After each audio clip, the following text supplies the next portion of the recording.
Bismillahirrahmanirrahim. Bismillah, alhamdulillah.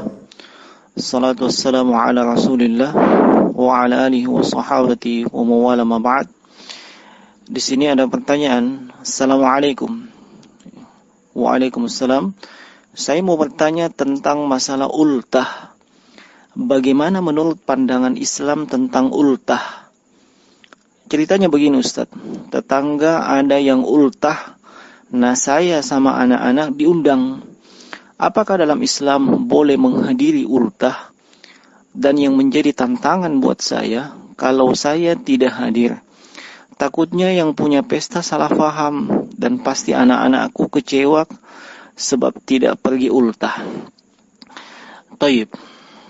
Ini pertama tentang ultah ulang tahun, ya. Ulang tahun atau happy birthday ini bukan berasal dari ajaran Islam. Bahkan tidak dikenal sama sekali dalam agama Islam. Tidak pernah dicontohkan atau dilakukan oleh Rasulullah SAW. Demikian pula generasi terbaik setelahnya, baik dari kalangan sahabat, tabi'in maupun tabi'in, tidak dikenal oleh mereka. Tidak pernah mereka lakukan atau rayakan. Adapun hari yang dirayakan dalam Islam itu hanya Idul Fitri, Idul Adha, ya, hari raya pekanan, Jumat, ya, kemudian hari Arafah dan juga hari Tasyrik. Tidak ada yang lainnya. Ya. Ini berdasarkan ya, sejumlah dalil di antaranya ya, ketika Anas bin Malik radhiyallahu taala menceritakan ya, bahwa Nabi sallallahu alaihi wasallam tatkala datang ke kota Madinah, itu penduduk kota Madinah memiliki 2 hari raya yang mereka bersenang-senang, bermain-main di masa jahiliyah, ya. Maka ya, beliau pun ya, berkata kepada mereka, ya, yakni Nabi sallallahu alaihi wasallam, beliau katakan qadimtu alaikum wa lakum yawmani tan'abuna fihima. Ya. Saya datang kepada kalian dan kalian punya 2 hari raya di masa jahiliyah yang kalian isi dengan ya, bermain-main ya, dan bersenang-senang. Ya. Lalu beliau berkata, fa inna Allah qad abdalakum yawmaini khairan minhuma yawmul fitri wa yawman nahri. Ya. Allah ya, sungguhnya Allah telah mengganti kedua hari raya kalian ini dengan yang jauh lebih baik, yaitu Idul Fitri dengan Idul Adha. Ya. Kemudian, ya, sahabat yang mulia Uqbah bin Amir radhiyallahu ta'ala anhu, Uqbah bin Amir al-Juhani, beliau menceritakan bahwa Rasulullah sallallahu alaihi wasallam bersabda, Yawm Arafah wa Yawm an-Nahr wa ayyam at-tashrik iduna ahlal Islam wa hunna ayyamu aqlin wa syurbin. Kata Nabi sallallahu alaihi wasallam, hari Arafah, hari Nahr, ya, demikian pula hari-hari tasyrik, ya, hari Nahr 10 Zulhijjah, hari tasyrik 11, 12 dan 13 Zulhijjah, itulah hari yang dirayakan oleh kaum muslimin. Dan itulah hari makan dan minum. Ya, hanya ini yang dirayakan dalam Islam. Tidak ada yang lainnya. Ya, termasuk tidak dirayakan yang namanya ulang tahun. Ya.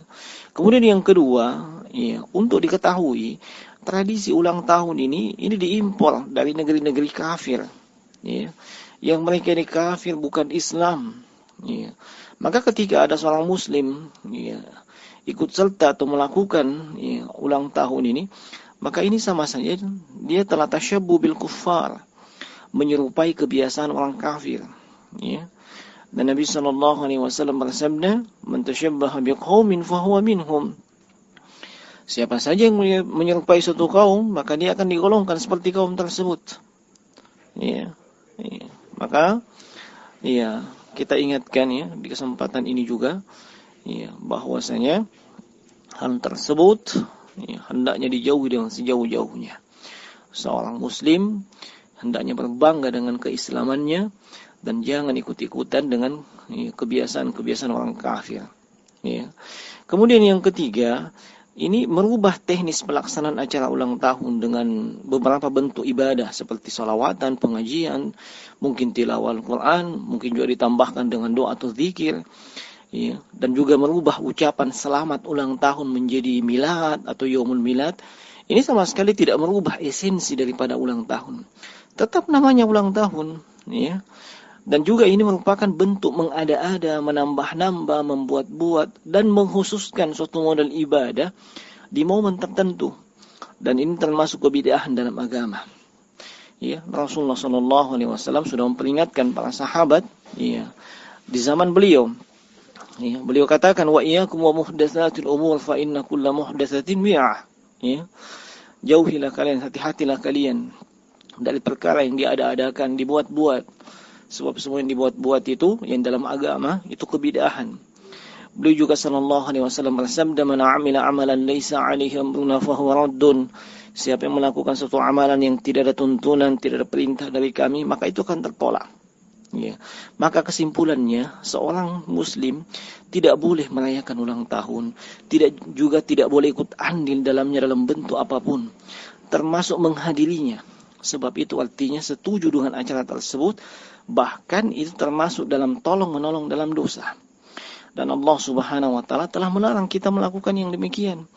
Allah Subhanahu wa taala berfirman, "Wala ta'awanu 'alal itsmi wal 'udwan."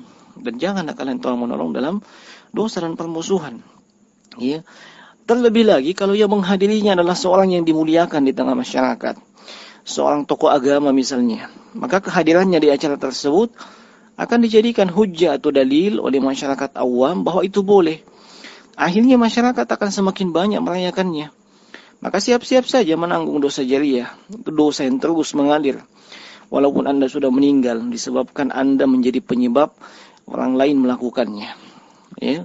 Seorang muslim itu, ya, hamba Allah yang hakiki, yang sejati, yang disifati dengan ibadur rahman. Salah satu karakternya, ya, seperti yang Allah sebutkan dalam surah Al-Furqan, "Walladzina la yashhaduna az-zur wa idza marru bil-lagwi marru kirama." Itu mereka yang tidak ikut menyaksikan az-zur, dan mereka ketika melewatinya, ya, mereka berlalu dengan menjaga kemuliaannya. Ya. Apa yang dimaksud dengan az-zur di sini? Ya. Sejumlah ulama as-salaf, ya, Naam, seperti misalnya Rabi' bin Anas, Mujahid dan selainnya, itu menyebutkan az-zur di sini adalah a'yadul musyrikin. Ya, yaitu perayaan-perayaannya kaum musyrikin yang bukan berasal dari Islam. Iya.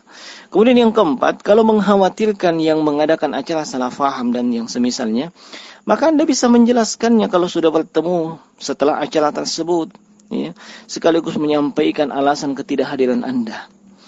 Kemudian yang kelima, kalau mengkhawatirkan anak-anak akan kecewa disebabkan tidak pergi acara ulang tahun, maka ini tugas Anda sebagai orang tua untuk mendidik anak di atas ajaran Islam, memahamkan mereka, dan bukan membiarkan anak-anak Anda ikut-ikutan menghadirinya. Atau lebih parah, Anda membawa serta si anak ke tempat acara tersebut. Ini secara tidak langsung Anda telah mendidik anak Anda bahwa acara ulang tahun itu boleh. Maka fikirkan dampaknya di masa yang akan datang, baik bagi Anda maupun bagi anak Anda. Demikian jawaban secara ringkas, wallahu ta'ala alam.